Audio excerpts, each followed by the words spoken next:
ಕಣ್ಣಿನ ತೊಂದರೆ ಇದೆ ಅಂಥೇಳಿ ಕಾಲೇಜಿಗೆ ಹೋಗಿಲ್ಲ ಮಗು ಒಂದಿನ.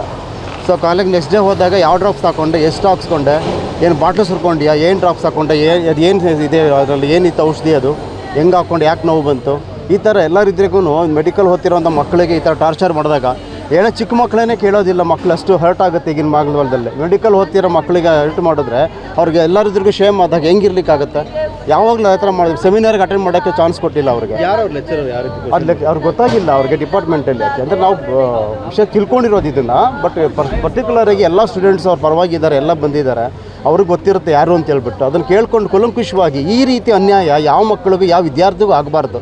ಅಪ್ಪ ಮಕ್ಕಳುಗಳು ಎಷ್ಟು ಕಷ್ಟಪಟ್ಟು ಓದಿಸಿರ್ತಾರೆ ಈಗಿನ ಕಾಲದಲ್ಲಿ. ಲಕ್ಷ ಲಕ್ಷ ಕೊಟ್ಬಿಟ್ಟು ಮಗನ ಓದಿಸಿದ್ರು. ಒಬ್ಬಳೇ ಮಗಳು, ಅವ್ರಿಗೆ ಯಾರೂ ಆಧಾರ ಇಲ್ಲ. ಅವರೊಬ್ಬರ ತಾಯಿ ಒಬ್ಬರೇ ಆಧಾರ, ಮಗಳಿಗೆ ತಾಯಿಗೆ ಮಗಳು ಬೇರೆ ಇಲ್ಲ. ಸೊ ಇಷ್ಟೊಂದು ಕಷ್ಟಪಟ್ಟು ಓದ್ಕೊಂಡು ಈ ಥರ ಅನ್ಯಾಯ ಆದಾಗ ಇದಕ್ಕೆ ನ್ಯಾಯ ಹೆಂಗೆ ಸಿಗಿಸ್ತೀರಾ?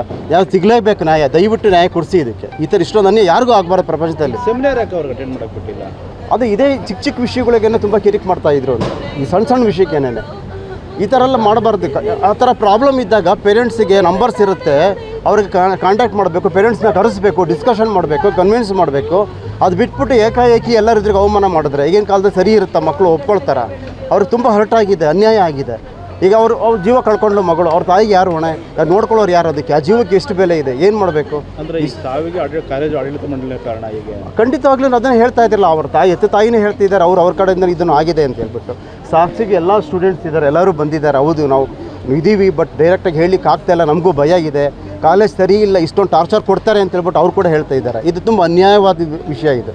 ದಯವಿಟ್ಟು ಇದ್ರ ಬಗ್ಗೆ ಕುಲಂಕುಷವಾಗಿ ನ್ಯಾಯಯುತವಾಗಿ ಹೇಗಿರಬೇಕು ಅದನ್ನು ತಿಳಿಸ್ಕೊಡಿ. ನ್ಯಾಯವಾಗಿ. ನಿಮ್ಮ ಹೆಸರು ಸರ್? ರಮೇಶ್ ಅಂತ ಹೇಳ್ಬಿಟ್ಟು. ನಾವು ಚಂದಾಪುರದಾನೆ, ಅವರ ಫ್ಯಾಮಿಲಿ ಫ್ರೆಂಡ್ಸ್. ಕಣ್ಣಿನ ತೊಂದರೆ ಇದೆ ಅಂಥೇಳಿ ಕಾಲೇಜಿಗೆ ಹೋಗಿಲ್ಲ ಮಗು ಒಂದಿನ. ಸೊ ಕಾಲೇಜ್ ನೆಕ್ಸ್ಟ್ ಡೇ ಹೋದಾಗ ಯಾವ ಡ್ರಾಪ್ಸ್ ಹಾಕ್ಕೊಂಡೆ, ಎಷ್ಟು ಹಾಕ್ಸ್ಕೊಂಡೆ, ಏನು ಬಾಟ್ಲು ಸುರ್ಕೊಂಡ್ಯಾ, ಏನು ಡ್ರಾಪ್ಸ್ ಹಾಕ್ಕೊಂಡೆ, ಅದು ಏನು ಇದೆ ಅದರಲ್ಲಿ ಏನಿತ್ತು ಔಷಧಿ, ಅದು ಹೆಂಗೆ ಹಾಕ್ಕೊಂಡು ಯಾಕೆ ನೋವು ಬಂತು, ಈ ಥರ ಎಲ್ಲರಿದ್ರಿಗೂ ಮೆಡಿಕಲ್ ಓದ್ತಿರೋಂಥ ಮಕ್ಕಳಿಗೆ ಈ ಥರ ಟಾರ್ಚರ್ ಮಾಡಿದಾಗ ಏನೋ ಚಿಕ್ಕ ಮಕ್ಕಳೇ ಕೇಳೋದಿಲ್ಲ. ಮಕ್ಕಳು ಅಷ್ಟು ಹರ್ಟ್ ಆಗುತ್ತೆ ಈಗಿನ ಮಾರ್ಗದಲ್ಲಿ. ಮೆಡಿಕಲ್ ಓದ್ತಿರೋ ಮಕ್ಕಳಿಗೆ ಹರ್ಟ್ ಮಾಡಿದ್ರೆ ಅವ್ರಿಗೆ ಎಲ್ಲರಿದ್ರಿಗೂ ಶೇಮ್ ಆದಾಗ ಹೆಂಗಿರ್ಲಿಕ್ಕಾಗುತ್ತೆ. ಯಾವಾಗಲೂ ಆ ಥರ ಮಾಡಿದ್ರು. ಸೆಮಿನಾರ್ಗೆ ಅಟೆಂಡ್ ಮಾಡೋಕ್ಕೆ ಚಾನ್ಸ್ ಕೊಟ್ಟಿಲ್ಲ ಅವ್ರಿಗೆ. ಯಾರು ಲೆಕ್ಚರರ್ ಯಾರು ಅವ್ರಿಗೆ ಗೊತ್ತಾಗಿಲ್ಲ ಅವ್ರಿಗೆ ಡಿಪಾರ್ಟ್ಮೆಂಟಲ್ಲಿ. ಯಾಕೆಂದರೆ ನಾವು ವಿಷಯ ತಿಳ್ಕೊಂಡಿರೋದು ಇದನ್ನು. ಬಟ್ ಪರ್ಟಿಕ್ಯುಲರಾಗಿ ಎಲ್ಲ ಸ್ಟೂಡೆಂಟ್ಸ್ ಅವ್ರು ಪರವಾಗಿದ್ದಾರೆ, ಎಲ್ಲ ಬಂದಿದ್ದಾರೆ, ಅವ್ರಿಗೆ ಗೊತ್ತಿರುತ್ತೆ ಯಾರು ಅಂತ ಹೇಳ್ಬಿಟ್ಟು ಅದನ್ನು ಕೇಳ್ಕೊಂಡು ಕುಲಂಕುಷವಾಗಿ ಈ ರೀತಿ ಅನ್ಯಾಯ ಯಾವ ಮಕ್ಕಳಿಗೂ ಯಾವ ವಿದ್ಯಾರ್ಥಿಗೂ ಆಗಬಾರ್ದು. ಅಪ್ಪ ಮಕ್ಕಳುಗಳು ಎಷ್ಟು ಕಷ್ಟಪಟ್ಟು ಓದಿಸಿರ್ತಾರೆ ಈಗಿನ ಕಾಲದಲ್ಲಿ. ಲಕ್ಷ ಲಕ್ಷ ಕೊಟ್ಬಿಟ್ಟು ಮಗನ ಓದಿಸಿದ್ರು. ಒಬ್ಬಳೇ ಮಗಳು, ಅವ್ರಿಗೆ ಯಾರೂ ಆಧಾರ ಇಲ್ಲ. ಅವರೊಬ್ಬರ ತಾಯಿ ಒಬ್ಬರೇ ಆಧಾರ, ಮಗಳಿಗೆ ತಾಯಿಗೆ ಮಗಳು ಬೇರೆ ಇಲ್ಲ. ಸೊ ಇಷ್ಟೊಂದು ಕಷ್ಟಪಟ್ಟು ಓದ್ಕೊಂಡು ಈ ಥರ ಅನ್ಯಾಯ ಆದಾಗ ಇದಕ್ಕೆ ನ್ಯಾಯ ಹೆಂಗೆ ಸಿಗಿಸ್ತೀರಾ? ಯಾರು ಸಿಗಲೇಬೇಕು ನ್ಯಾಯ. ದಯವಿಟ್ಟು ನ್ಯಾಯ ಕೊಡಿಸಿ ಇದಕ್ಕೆ. ಈ ಥರ ಇಷ್ಟೊಂದು ಅನ್ಯಾಯ ಯಾರಿಗೂ ಆಗಬಾರ್ದು ಪ್ರಪಂಚದಲ್ಲಿ. ಸೆಮಿನಾರ್ ಯಾಕೆ ಅವ್ರಿಗೆ ಅಟೆಂಡ್ ಮಾಡೋಕ್ಕೆ ಬಿಟ್ಟಿಲ್ಲ? ಅದು ಇದೇ ಚಿಕ್ಕ ಚಿಕ್ಕ ವಿಷಯಗಳಿಗೇನೆ ತುಂಬ ಕಿರಿಕ್ ಮಾಡ್ತಾಯಿದ್ರು. ಈ ಸಣ್ಣ ಸಣ್ಣ ವಿಷಯಕ್ಕೇನೆ ಈ ಥರ ಎಲ್ಲ ಮಾಡಬಾರ್ದು. ಆ ಥರ ಪ್ರಾಬ್ಲಮ್ ಇದ್ದಾಗ ಪೇರೆಂಟ್ಸಿಗೆ ನಂಬರ್ಸ್ ಇರುತ್ತೆ, ಅವ್ರಿಗೆ ಕಾಂಟ್ಯಾಕ್ಟ್ ಮಾಡಬೇಕು, ಪೇರೆಂಟ್ಸ್ನ ಕರೆಸಬೇಕು, ಡಿಸ್ಕಷನ್ ಮಾಡಬೇಕು, ಕನ್ವಿನ್ಸ್ ಮಾಡಬೇಕು.